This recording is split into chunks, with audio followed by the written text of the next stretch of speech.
Assalamualaikum warahmatullahi wabarakatuh. Alhamdulillahirabbil alamin. Allahumma shalli ala Muhammad wa ala ali Muhammad.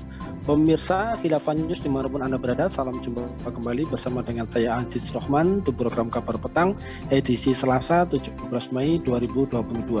Insya Allah beberapa menit ke depan kami akan menemani Anda mencermati dan menelaah berita paling menarik dan paling populer hari ini bersama narasumber yang kompeten di bidangnya dan tentunya dari sudut pandang Islam.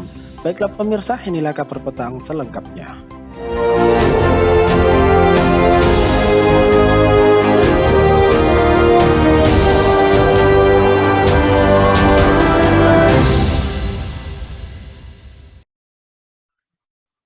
Pemirsa, Lembaga Bantuan Hukum atau LBH Pelita Umat mengkritisi sikap Menteri Koordinator Bidang Politik, Hukum, dan Keamanan Menko Polhukam Mahfud MD yang terkesan membela podcast Deddy Corbuzier yang menampilkan pasangan LGBT. Menurut Mahfud, podcast Deddy yang menampilkan LGBT bagian dari kebebasan berekspresi. Bahwa pernyataan Mahfud MD terkesan tidak garis lurus dengan tindakan, kebijakan pemerintah serta tidak garis lurus dengan fakta yang terjadi, kata Ketua LBH Pelita Umat, Bung Chandra Purnawirawan, kepada Republika kemarin. Chandra juga mengatakan jika memang negara ini adalah demokrasi, semestinya aktivis dan aktivis dakwah tidak boleh dipersoalkan secara hukum dengan menggunakan pasal apapun. Ketika aktivis dakwah menyampaikan gagasan, pendapat, dan mempublikasikan apapun di seluruh kanal media sosial. Nah pemirsa, apakah benar Profesor Mahfud MD ini membela podcast pasangan LGBT yang diundang oleh Deddy Corbuzier dengan dalih kebebasan berekspresi?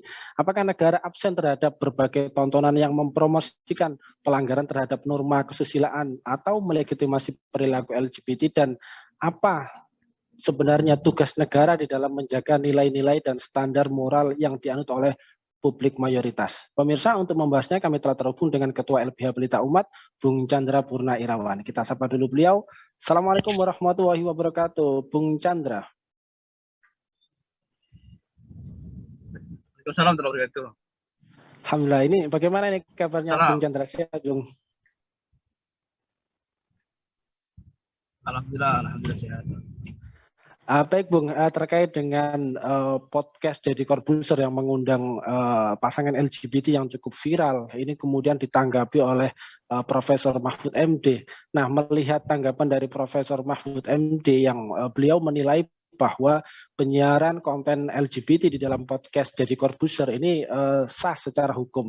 Nah, tanggapan Anda terkait dengan hal tersebut ini seperti apa, Bung Chandra? Yang pertama, mestinya Menteri Menko Polhukam itu tidak terlalu banyak mengomentari apapun kejadian. Saya kira cukuplah irit pernyataan. Itu yang pertama. Yang kedua, meskipun pendapatnya itu misalnya benar, tidak semua itu diutarakan di depan publik. Mestinya beliau mengukur apakah statementnya ini akan menimbulkan problem di kemudian hari. Nah, itu harus dipikirkan itu. Jadi jangan setiap ini kemudian dikomentari. Karena kan posisinya beliau pejabat publik. Bukan hanya sekedar pejabat publik. Nanti penyataannya dianggap sebagai sumber. Nah, ini saya kira harus mengontrol statementnya Prof. Mahfud ini. Kemudian yang kedua, pernyataan Prof. Mahfud ini seperti mendegradasi aparat penegak hukum. Karena selama ini aparat penegak hukum itu melakukan proses hukum terhadap orang-orang yang dituduh LGBT. Misalnya beberapa waktu yang lalu aparat melakukan penggerbekan terhadap pesta gay, lalu diproses hukum hingga sampai divonis pengadilan. Nah, kalau pernyataan Prof. Mahfud ini mengeluarkan pernyataan statement seperti itu lalu kemudian dijadikan sumber rujukan, kan ini sama saja mendegradasi penegakan hukum selama ini. Nah, saya kira Prof. Mahfud harus bijaklah mengeluarkan statement. Tidak semua harus dikomentari. Publik juga sudah tahu beliau itu cerdas, ahli, pakar semuanya lah, core of the core, inti of inti. Tapi tidak semua harus dikomentari. Saya kira begitu. Ya baik, lantas kemudian jika memang ini kan beliau sudah mengomentari, apakah pernyataan dari beliau ini Profesor Mahfud MD ini ada kesan membela podcast pasangan LGBT bersama dengan Deddy Corbuzier dengan dalih kebebasan berekspresi, atau seperti apa ini menurut Anda? Ya, kalau publik menyimpulkan bahwa dia membela LGBT, ya wajar. Karena pernyataannya adalah seperti membela podcastnya Deddy, kan begitu. Saya kira wajar lah publik menyampaikan begitu. Kemudian kalau Prof. Mahfud mengatakan bahwa tidak ada LGBT di undang-undang, ya betul. Kita nyari kata-kata LGBT, les, gay, bisexual, transgender itu nggak akan ketemu di undang-undang bahwa itu dihukumkan begitu. Tapi kan kita ini kan tidak begitu cara penafsirannya. Apa yang sekiranya bisa menjerat, yaitu ada regulasi tentang undang-undang pornografi dan pornografi, tentang undang-undang ITE, kan begitu. Di sana apa? Yaitu yang melakukan apa istilahnya melanggar kesusilaan, nah gitu. Sementara LGBT dalam budaya timur kita itu melanggar kesusilaan. Saya kira wajar diproses. Sehingga kalau diproses hukum ada dasarnya apa? Dasarnya adalah regulasi undang-undang pornografi bahwa perbuatan itu melanggar kesusilaan. Nah, saya kira kalau dinyatakan tidak ada regulasinya salah, saya kira ada regulasinya melanggar kesusilaan. Ini saya kira Prof. Mahfud saya kira tidak boleh mengeluarkan statement begitu aja, dikaji betul. Ada enggak itu? Gitu loh. Karena sama saja mendegradasi aparat penegak hukum dan putusan pengadilan yang selama ini sudah memvonis para pelaku pesta gay misalnya kan. Nah ini saya kira kritik terhadap beliau ya. Ya, baik Bung Yandra. Sebelumnya juga Profesor Mahfud MD, ini beliau juga menyatakan bahwa nilai-nilai Pancasila itu belum semua menjadi hukum. Demokrasi yang harus diatur dengan hukum atau nomokrasi. Nah, jika Anda melihat hal ini, apakah ini juga mengkonfirmasi kelemahan sistem hukum demokrasi yang diterapkan saat ini? Atau seperti apa ini menurut Anda, Bung Chandra? Ya, pertama begini. Kalau mengatakan nilai-nilai Pancasila belum dalam bentuk undang-undang, mestinya kalau Pancasila itu memang adalah sumber, mestinya apapun yang sini sudah diatur dalam bentuk undang-undang, mestinya kan. Kalau tidak, berarti nanti orang menyimpulkan, berarti kalau gitu, apakah LGBT ini adalah sesuai dengan Pancasila? Apakah Pancasila ini membolehkan LGBT? Kan begitu akhirnya orang menyimpulkannya. Nah ini malah menjadi apa istilahnya celah kritik terhadap Pancasila, itu yang pertama ya. Kemudian yang kedua, demokrasi itu kan ajaran transnasional, ajaran dari luar negeri, ya, bukan ajaran yang lahir dari Pancasila, bukan, ajaran dari luar itu dari Yunani kuno, ya, 600 sebelum Masehi, bayangin, sebelum ada Masehi, dia berlahir 600 tahun, kan kuno banget ini, jadul, kalau bahasanya jadul bro, gitu ya. Sementara Islam itu lahir 6 abad setelah Masehi, kan berarti luar biasa, itu baru itu kan. Nah sehingga oleh karena itu kalau dasarnya demokrasi mestinya tidak boleh dong ada pendapat para aktivis yang kemudian ditangkap dengan pasal apapun, dibiarkan saja mestinya cara apapun, termasuk HTI dan FPI mestinya dibiarkan, dilindungi, diberikan ruang. Ini malah sebaliknya, saya kira statement demokrasi dan lain-lain itu tidak sesuai gitu loh dengan fakta dan kebijakan dan lain-lain. Kenapa terhadap HTI pemerintah kalaupun nggak ada aturannya dibikin perpu, ya kenapa dengan LGBT tidak segera gitu loh. Kalau enggak apakah sesuai dengan Pancasila, kan begitu nanti pertanyaannya. Demikian saya kira, ini memang agak sedikit terbawa arus ini, emosi. Ya, baik Bung. Kalau kita bicara terkait dengan LGBT, ya ini kan banyak ya beredar di berbagai macam sosial media dan lain-lain.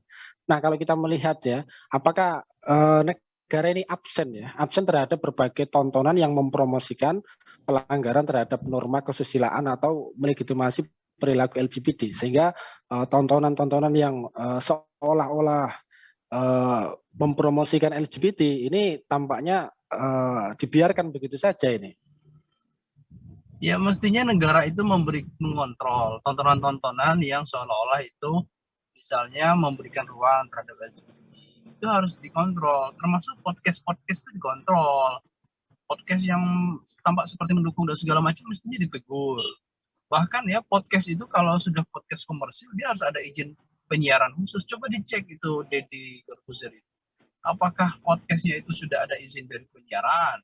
Itu ada izin khusus tuh kalau podcast yang demikian. Jadi tidak asal seperti kita menggunakan seperti biasa, tidak ada.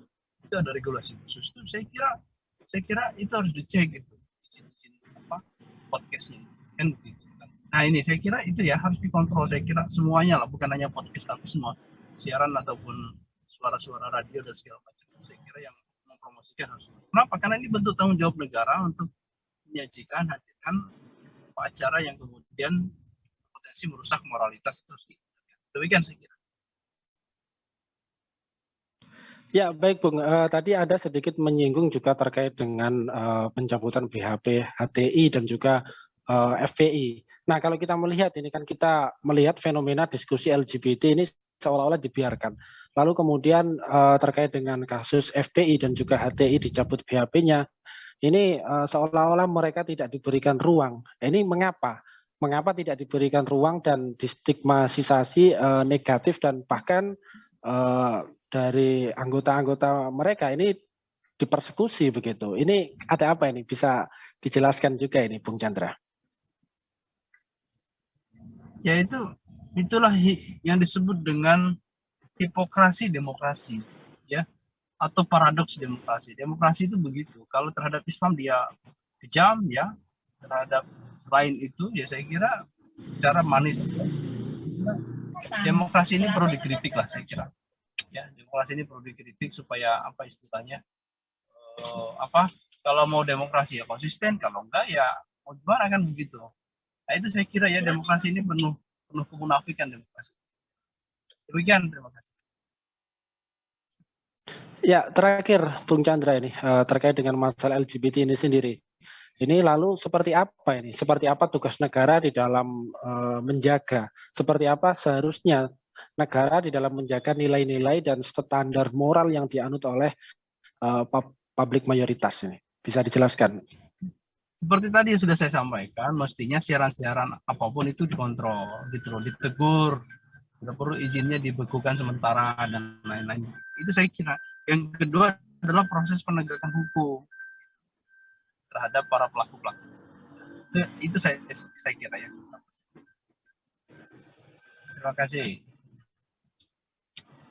Ya baik, terima kasih Bung Chandra ini telah meluangkan waktunya di Kabar Petang pada edisi kali ini. Insya Allah nanti ketemu lagi di lain waktu dan juga di lain kesempatan ini. Selamat beraktivitas dan semoga selamat sampai tujuan ini. Baik pemirsa, demikianlah Kabar Petang Pista pada kesempatan kali ini. Semoga Anda mendapatkan banyak manfaat dari acara kami. Jangan lupa saksikan kami besok di jam dan channel yang sama. Dan jangan lupa juga like, comment, share, subscribe, serta klik tekan tombol loncengnya agar tidak ketinggalan update terbaru dari Khilafah News. Karena hanya disinilah Anda akan mendapatkan informasi aktual, terpopuler, dan tentunya dari sudut pandang Islam. Akhirnya saya Aziz Romhan beserta seluruh kru yang bertugas undur diri. Wassalamualaikum warahmatullahi wabarakatuh.